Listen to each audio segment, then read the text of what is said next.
My brother stole my future, so when he begged for a bailout, I bought our family home. Then I handed him an eviction notice in front of everyone. The air on the 40th floor is different. It's thin, crisp, and smells of money and ambition. Down below, the city of Denver is a complex grid of movement, a symphony of organized chaos that I, Caleb, get paid a small fortune to conduct. From my vantage point in the side office, I can see the skeleton of our latest project reaching for the Colorado sky. Steel sinews, concrete bones. Every beam is measured to the millimeter. Every pore is timed to the second. My world is one of blueprints, budgets, and unyielding logic. It has to be. It's the only way I know how to keep the ghosts at bay. My real masterpiece, though, isn't made of steel. It's in my garage back home. The smell of sawdust and wood glue is the smell of my sanctuary. My son, Leo, is hunched over our workbench, his tongue sticking out of the corner of his mouth in concentration as he tries to attach a tiny suspension cable to the model bridge we're building for his 7th grade physics project. He's 12, but he has the focus of an engineer twice his age. Easy does it, buddy.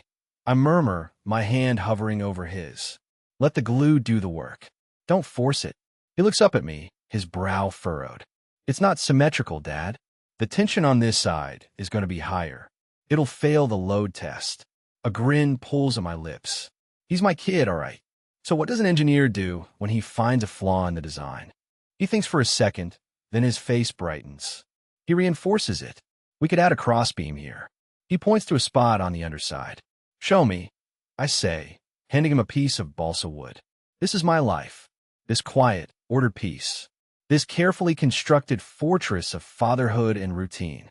After my ex-wife and I split amicably years ago, it became my life's singular mission. I look at Leo, at his bright, curious mind and his open heart, and I think the same thought I have a dozen times a day. He is my redemption, my chance to build it right this time. My own father built things, too, but his materials were excuses and broken promises. I build with integrity. I build things that last. My phone buzzes on the workbench, the screen lighting up with an unknown number. The area code is from my hometown, a place I haven't set foot in for 20 years. A ghost call. I silence it without a second thought, the screen going dark. Leo glances at it. You gonna get that? Nope, I say, turning my attention back to the bridge. Rule number 1, Leo, never answer a call from a ghost. They've got nothing new to say. He shrugs and goes back to his bridge. And for a little while longer, the walls of my fortress hold strong. Some memories aren't memories. They're scars. They don't fade. They just become a part of your landscape, a ravine you learn to walk around. My scar is a living room.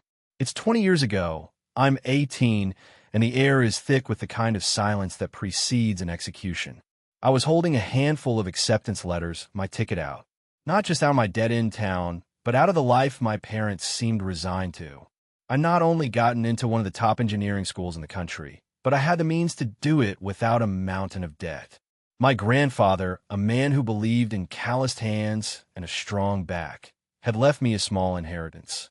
For 6 years, I'd worked every grueling summer job imaginable. Roofing, landscaping, bussing tables, and invested every penny alongside his. It had grown to $80,000. It was my future, tangible and real, earned through sweat and patience. I walked into the living room that day expecting, if not celebration, then at least a nod of approval. Instead, I found my parents sitting on the floral sofa like a pair of condemned prisoners. My mother, Helen, was wringing her hands, her gaze fixed on a spot on the carpet. My father, Richard, cleared his throat, the sound unnaturally loud in the quiet room. Caleb, sit down, he said. I sat, the letters crinkling in my hand. My father leaned forward, his face a mask of strained sincerity. Your mother and I, we've made a decision.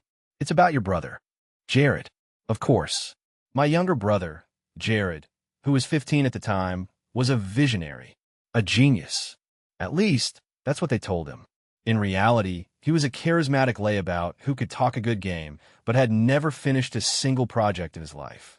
His latest obsession was some revolutionary idea for a social media platform. We've invested in his startup, my father said, the words coming out in a rush. We gave him the seed money he needs to get it off the ground. I stared at him, confused. What money? You guys are mortgaged to the hilt. My mother finally looked at me, her eyes pleading. It was your money, Caleb. The money from your grandfather, and all your savings. The world tilted on its axis. The air left my lungs. You're kidding me, I whispered. It wasn't a question. It was a plea. We're not, my father said, his voice hardening now, taking on a defensive edge. Caleb, you're strong. You're practical. You can work, go to community college for a bit. You'll be fine. But Jared, he has a different kind of mind. It's a fragile thing. We have to protect his dream. We have to give him this chance. I looked from his face to my mother's. She was nodding, tears welling in her eyes. Don't be so selfish, honey, she whispered. One day you'll have children and you'll understand. We do what we have to for family. I felt a heat rise in my chest, a terrifying, volcanic rage. But it came out as a dead calm. I stood up. You stole from me, I said, the words tasting like ash. You stole my future for his dream. That night, I packed a single duffel bag. Clothes, a few books, the $300 cash I had in a drawer. As I walked out the front door, I saw their faces in the window. They weren't crying. They were watching me go with expressions of grim, righteous sacrifice, as if they were the ones being wronged. The engine of my beat-up pickup truck turning over was the last sound I ever heard at that house. My first night of freedom was spent shivering in the cab at a freezing rest stop 3 states away, utterly and completely alone. 20 years is a long time. It's long enough to build a new life from the bedrock up. Long enough for the raw agony of betrayal to cool into a hard, polished resentment. Long enough to almost forget. Almost. I was on a conference call, arguing about load-bearing specifications, when my phone buzzed with that same unknown number. I ignored it. It buzzed again and again. Annoyed, thinking it was a persistent new supplier who'd gotten my direct line, I excused myself from the call and answered with a clipped, "This is Caleb." Silence. Then, a hesitant, reedy voice that scraped at the edges of a 20-year-old scar. "Caleb? It's your mother." I didn't say anything. There was nothing to say. "Caleb, please," she said, her voice cracking. "Your father, he had a heart attack. He's in the hospital. The doctors say he's stable, but we're in trouble. We're in real trouble, son. The bank." And there it was. The other shoe, dropping 2 decades late. It was never just about a health scare. It was never about me. It was about what they needed. A cold, cynical certainty settled in my gut. This wasn't a call for reconciliation. This was a call for a bailout. I ended the call with a non-committal, "I'll see what I can do." Then I immediately dialed my friend, Mark. I met Mark in the Army a lifetime ago. He now runs a sprawling, greasy, and highly successful auto shop on the outskirts of Denver. He's the kind of man who can diagnose a faulty transmission by the sound it makes and a lie by the way a man's voice shifts. I explained the situation in blunt, emotionless terms. He listened, wiping his hands on an old rag. When I was done, he just shook his head slowly. "It's a trap, man," he said, his voice a low rumble. "A classic bear trap, baited with guilt. You're the successful son they threw away. Now the wolves are at their door, so they call you. Don't go. You don't owe them a damn thing." "I know," I said, my voice tight. I watched one of his mechanics wrestle with a stubborn bolt. "I know you're right, but a sick part of me wants to see the wreckage up close. I have to see it with my own eyes." Mark looked at me, his gaze steady. He saw the anger, but he also saw the hairline cracks in my armor. He saw the 18-year-old kid still shivering in his truck. "All right," he sighed, tossing the rag onto a workbench. "You go, but you go in with your eyes wide open and your wallet shut. Remember who these people are, Caleb. Remember what they did." I nodded, the words echoing in my head. Oh, I remembered. I had spent 20 years making damn sure I'd never forget. The drive to my hometown was like traveling backward in time. The highways got smaller, the towns more sparse. Denver, with its gleaming glass towers and relentless energy, felt a world away. Leo was quiet in the passenger seat, engrossed in a game on his tablet, oblivious to the fact that we were driving into the heart of my own personal history museum. Pulling onto my old street was the strangest part. The house looked pathetic. That's the only word for it. When I was a kid, my father was meticulous about the yard, the paint, the trim. Now, the paint was peeling in long, sun-bleached strips. The lawn was a mess of weeds and brown patches. A shutter hung crookedly from an upstairs window like a broken limb. The house wasn't just aging. It was decaying, a physical manifestation of the rot within. My mother opened the door before I even reached the porch. She looked ancient. The 20 years had carved deep lines into her face, and her shoulders were stooped under a weight I now understood to be more than just age. Her eyes found me, then immediately darted to Leo, who was standing slightly behind me. A switch flipped. A mask of grandmotherly delight snapped into place. "Oh, my goodness," she breathed, her hand flying to her chest. "You must be Leo. I'm your Grandma Helen." My father appeared behind her, leaning heavily on a cane. He looked shrunken, a pale imitation of the man I remembered. He, too, plastered on a smile and zeroed in on my son. "Look at you. A fine young man. Do you play ball?" I used to coach. I felt a surge of nausea. They were performing, fawning over the grandson they had never once asked about, had never sent a single birthday card to. I watched them and felt a nauseating mix of disgust at their hypocrisy and a sharp, stabbing pain for the 12 years of this wonderful kid's life they had willingly missed. I put a protective hand on Leo's shoulder, a silent claim. "We can skip the reunion tour," I said, my voice flat. "Why am I here?" The fake smiles evaporated. We went inside. The house smelled of dust and desperation. They sat me down, and the truth, or their version of it, came tumbling out. Jared's revolutionary tech idea had, of course, failed spectacularly. But that was just the beginning. There had been a string of other ventures, other brilliant ideas, each one requiring more money than the last. They had mortgaged the house to bail him out. Then they'd taken a second mortgage. Now, the bank was done waiting. They had 3 weeks to come up with $220,000, or they would be evicted. My father looked me in the eye, his gaze watery with self-pity. "That's not much for you now, is it, son? With your big job and all." The sheer audacity of it, the unstated assumption that their catastrophic financial failure was now my problem to solve, left me speechless. Before I could form a reply, the front door swung open and my brother, Jared, swaned in. He was 35, but dressed like a 20-something influencer, all designer sneakers and carefully disheveled hair. He had our father's charisma, but none of his buried shame. He saw me sitting there, saw the grim expressions, and a smirk played on his lips. "Caleb, my man," he said, his voice breezy and completely devoid of concern. "Heard you were coming to save the day. It's about time your big-shot career paid off for the rest of us, right?"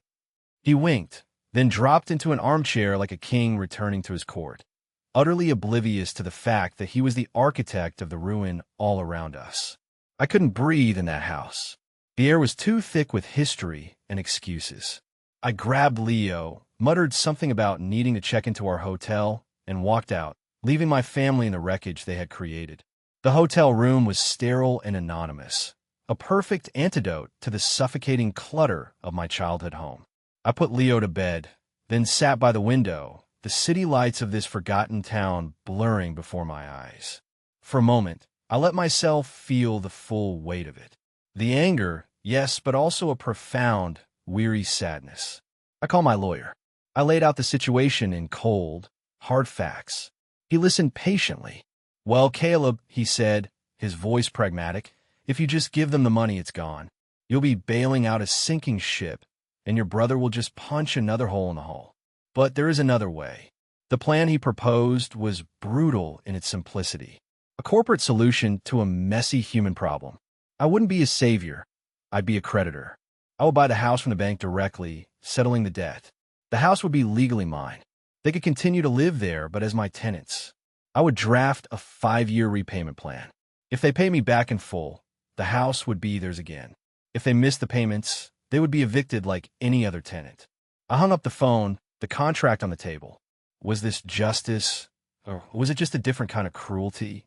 I picture my father's defeated face, my mother's tears. Then I pictured Jared's smirk. I looked over at Leo, sleeping peacefully, his face untroubled. The thought solidified in my mind, hard and clear as glass. This isn't cruelty. This is a firewall.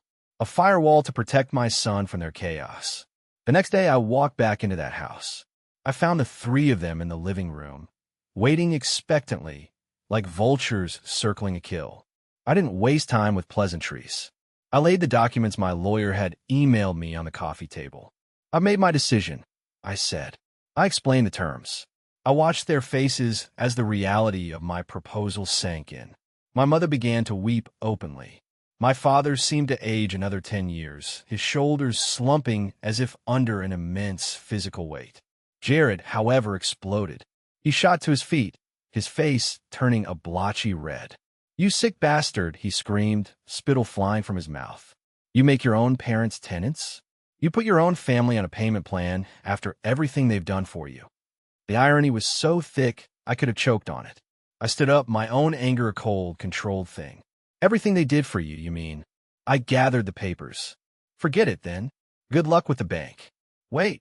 My father's voice was a desperate croak. He reached out a trembling hand. "Well, we'll do it. We accept your terms." Jared stared at him in disbelief, but the fight had gone out of him, replaced by a sullen, impotent rage. The deal was done. The house was mine. I hadn't just bought a piece of property. I had bought control. I had bought the chains that would finally bind them to the consequences of their actions. For a month, there was silence. A part of me, the naive 18-year-old who still lingered in some dark corner of my mind, hoped this would be a turning point, that this harsh dose of reality would force some kind of change. I was a fool. I decided to make an unannounced trip down on a Saturday, telling myself it was a routine property check. The moment I pulled up, I knew something was wrong.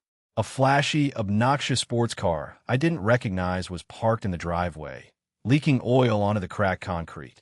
I used the key I'd had made to let myself in. The house was a disaster.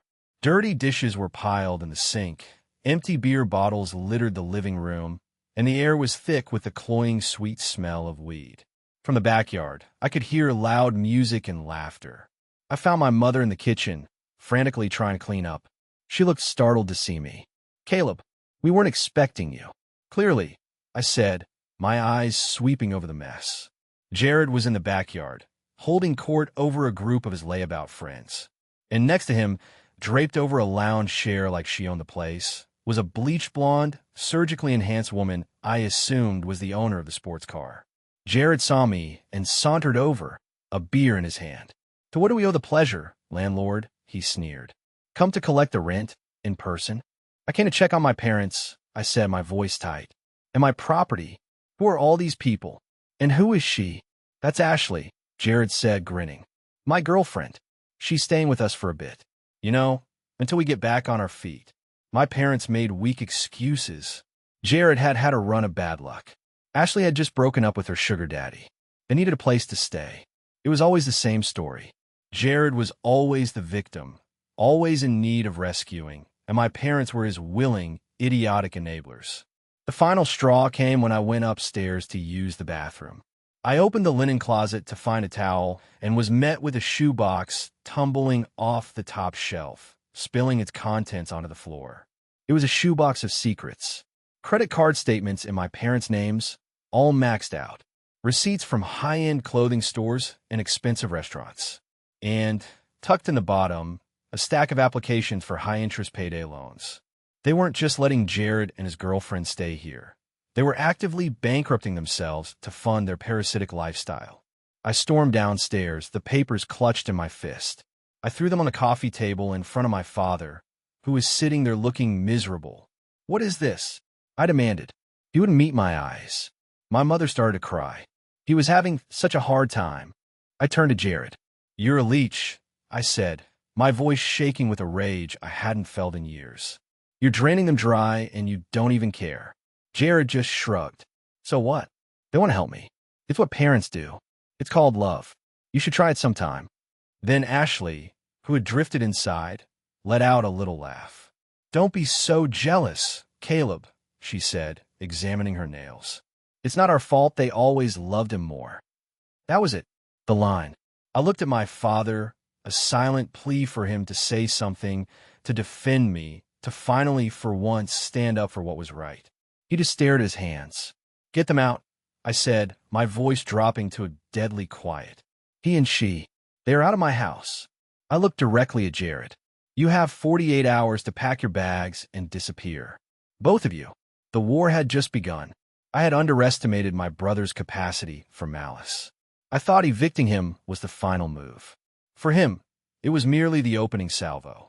2 days after the 48-hour deadline passed, my world caught fire. It started with a text from Mark. Dude, you need to see this. He sent me a link.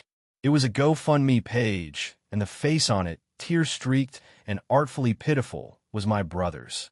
The headline read, My corporate millionaire brother is making my sick parents homeless. The story he'd written was a masterpiece of fiction. In his telling, I was a heartless monster who had vanished for 20 years, only to reappear when my parents were vulnerable. I tricked them into signing over their home and was now throwing them, in their old age and poor health, out onto the street. He painted himself as the devoted son, fighting desperately to save them from his own cruel flesh and blood. And then came a gut punch. He had used photos, old family pictures I didn't even know existed. But the one that made my blood run cold was a recent one. A picture of me and Leo smiling on a hiking trail that my mother must have taken from my social media. He had used my son. He had put my son's face on his monument of lies. The post exploded. People from my hometown, people who had known me as a quiet, hard-working kid, filled the comments with bile and outrage. I always knew there was something off about him. Money changes people. What kind of son does this? It spread like a virus. Distant relatives I hadn't spoken to in decades were calling me, screaming. The next day, it escalated. I got a call from HR. Someone had sent the GoFundMe link to my company's executive board with an anonymous email decrying their employment of an elder abuser. My boss, a tough-as-nails woman named Sarah, called me into her office. Thank God she was a pragmatist. I showed her the legal documents, the contract. She sighed, rubbing her temples. Family drama. I get it. Handle it, Caleb. Quietly. But the worst was yet to come. That afternoon, I got a call from Leo's school. My heart hammered against my ribs. The principal's voice was grave. Mr. Thompson, there was an incident today during lunch. It involves Leo. I raced to the school. I found my son sitting in the counselor's office, his face pale, his knuckles scraped, and a defiant anger in his eyes that I recognized instantly because it was my own. Another boy was there, crying with a bloody nose. The story came out. The other boy had seen the post. He'd cornered Leo in the cafeteria, waving his phone in his face. Your dad's a monster. He steals houses from old people, he'd yelled. Leo had told him to shut up. The boy had pushed him, and Leo, my quiet, thoughtful son, had punched him square in the face. I knelt in front of him, my hands on his shoulders. The defiance in his eyes wavered, replaced by a flood of shame and confusion. He said, you were evil, Dad. He whispered, his voice breaking.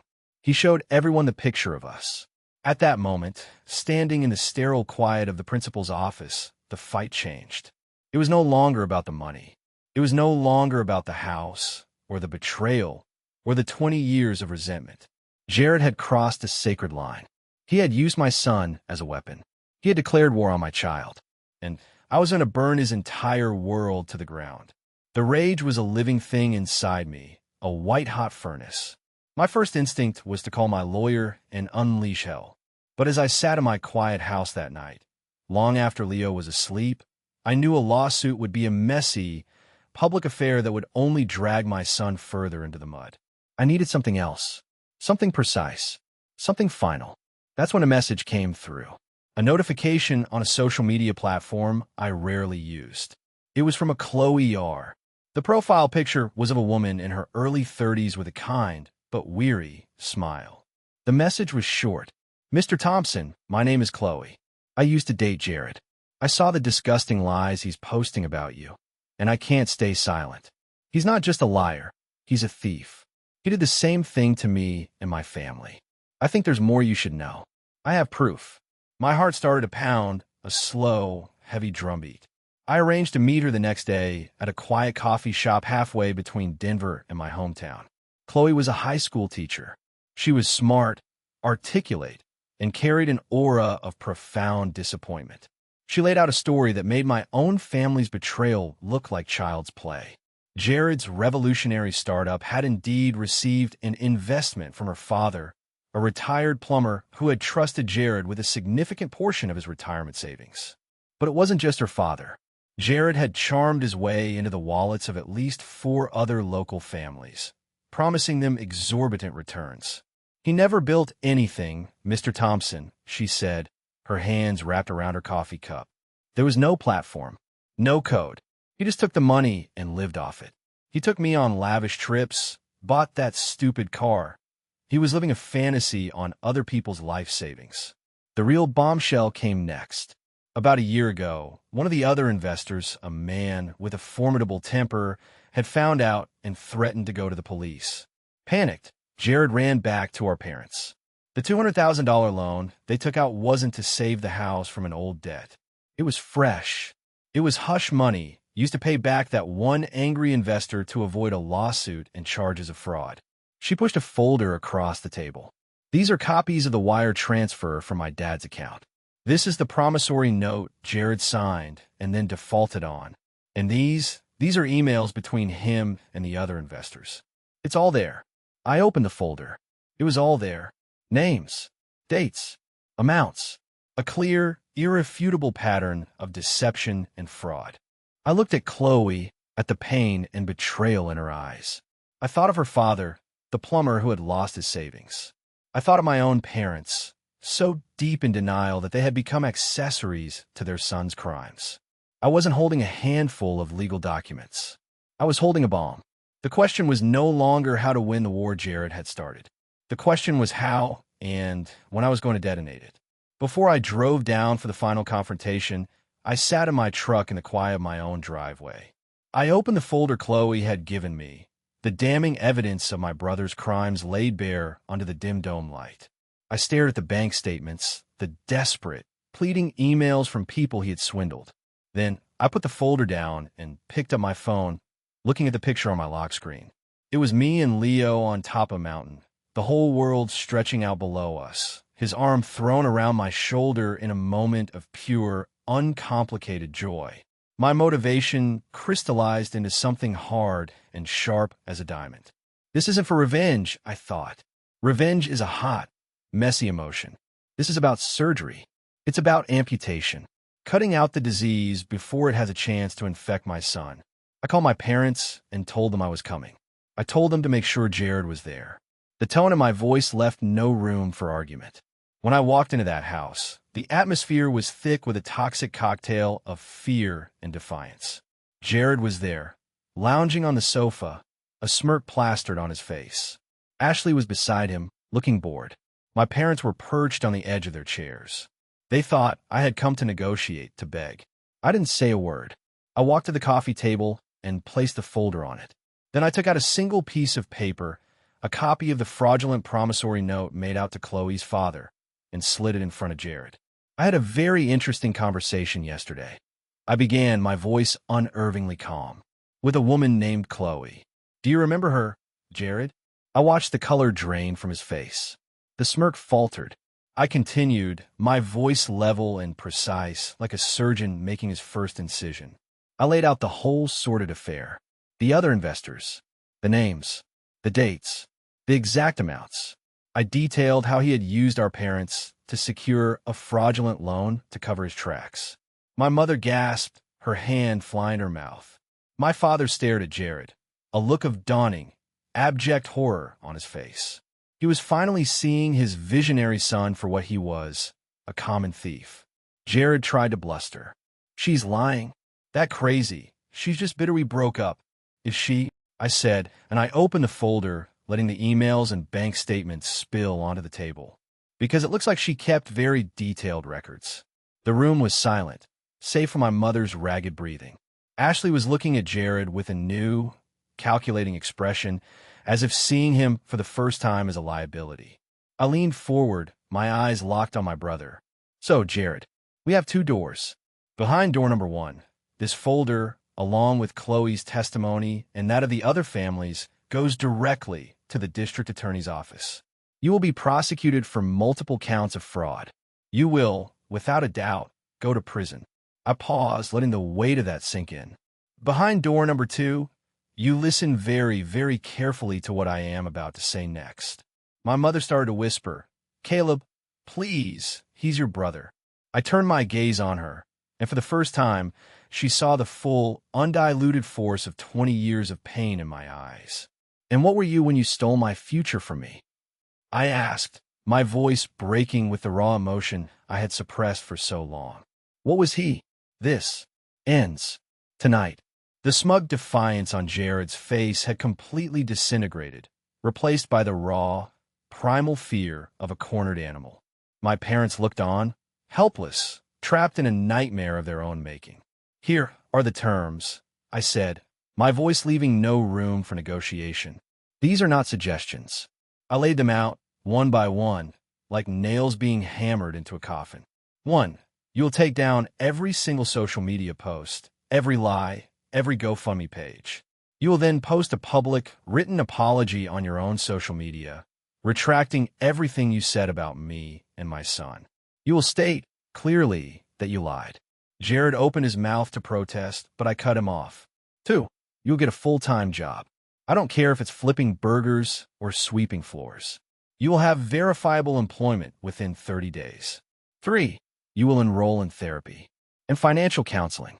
You will attend weekly sessions for 1 year, and I will require proof of that attendance sent to me directly from the counselors. And 4, I said, turning to my parents, who both flinched, you are forbidden from giving him $1 single. No cash, no loans, no paying his bills. You will cut him off completely. He will learn to stand on his own 2 feet, or he will fall. I stood up, the finality of the moment settling over the room. If you violate a single one of these terms, if you miss a therapy session, if you're unemployed for more than a week, if I find out my parents have given you so much as bus fare, this folder goes to the DA. This is your only chance to avoid prison. This is the only chance you will ever get from me. Jared sat there, utterly broken, the mask of the charismatic genius stripped away to reveal the pathetic, terrified man-child beneath. He nodded, unable to speak. During my speech, I saw Ashley quietly rise from the sofa. The gravy train had just spectacularly derailed, and she was a passenger who knew when to abandon a sinking ship. She slipped out the back door without a word. I looked at my weeping parents, at the ruins of their lives scattered on the coffee table. The contract on the house stands. The payments are still due. This is ground zero. You can rebuild from this, or you can let it swallow you whole. The choice is yours. I walked out of the house, closing the door on my past. I didn't feel triumph. I didn't feel joy. I just felt a profound and hollow exhaustion, and the first faint glimmer of peace. The months that followed were characterized by a strange and unfamiliar silence. The online posts vanished overnight, replaced by a stilted, lawyer-approved apology that satisfied the terms of our agreement. The GoFundMe was closed. The digital ghost of Jared's smear campaign was exorcised. True to my word, I held the evidence over his head like the sword of Damocles. Once a month, I received a curt, formal email from a therapist's office and a financial counseling service, confirming Jared's attendance. According to a brief, grudging text from my mother, he had gotten a job working in the stockroom of a large retail store. The idea of my visionary brother unloading trucks and stocking shelves was an irony I savored in private. My interactions with my parents were minimal.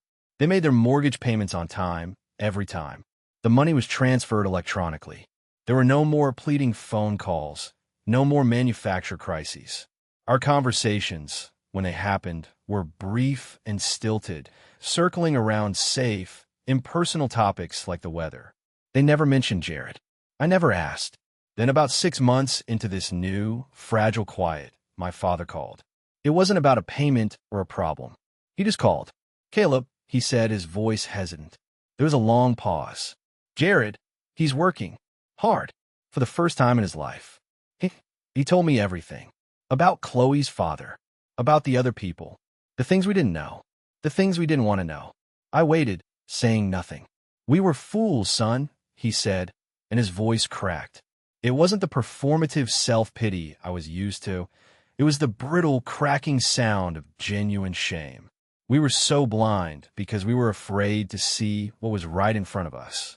We failed him, and we failed you. I am so sorry. The apology I had waited 20 years to hear. The words I had imagined 1,000 times in 1,000 different scenarios. And now that they were here, they didn't land with the triumphant, healing force I had expected. They landed quietly in the empty space where all that rage and pain used to be. It didn't fix the past. It didn't erase the scars. But it was something, a small crack in a wall that had stood for 2 decades. "Thank you for saying that, Dad," I said, my voice even. It was all I could offer. It wasn't forgiveness. Not yet. Maybe not ever. But it was an acknowledgement. A single, solid brick being laid on new, uncertain ground. A year later, I'm standing on a mountain peak with Leo. He's 13 now, taller, with the first hints of the man he's going to become in the set of his jaw. We've just finished a tough, upward scramble, and we're looking out over the sprawling expanse of Denver below. The air is clean, cold, and full of possibility. We're sharing a canteen of water when he asks the question I know has been on his mind. "Do you talk to Grandpa and Grandma much?" "Sometimes," I say honestly. "It's quiet. Different." He nods, processing that. "And Uncle Jared?" I hear he's still working, still going to his meetings. That's all I know. He's quiet for a long moment, looking out at the horizon. "Will we ever be like a normal family?" he asks. The question's soft and vulnerable. I stop and turn to him, putting my hand on his shoulder. I look in his eyes, my son's eyes, so full of decency and strength. "We are a normal family, buddy," I tell him, my voice thick with a conviction that comes from the very core of my being. "You and me. This is normal. This is healthy." I gesture out at the city below, at the buildings I helped raise from the dirt. I spent a lot of my life being angry about a rotten foundation. I wanted to fix it, or punish it, or make it pay for being so weak. But I finally learned something. You can't fix a rotten foundation. You just have to find solid ground and start building something new, something strong. I pull him into a one-armed hug, the kind we've been doing since he was small enough to fit under my arm. Being a man, Leo, being a strong man, it isn't about winning fights. It's about knowing which ground is worth building on. And this, I say, squeezing his shoulder, "You and me right here, this is solid ground." He gave me a real smile then, full of understanding. We stand there for a while longer, sharing the view. I look out at the city, a testament to blueprints and hard work, to steel and concrete and solid foundations. I had finally built one for myself, not of wood or steel, but of boundaries and self-respect. I didn't get the revenge I once craved. I got something far better. I got peace. I had broken the cycle. And for the first time in 20 long years, the ghosts were silent.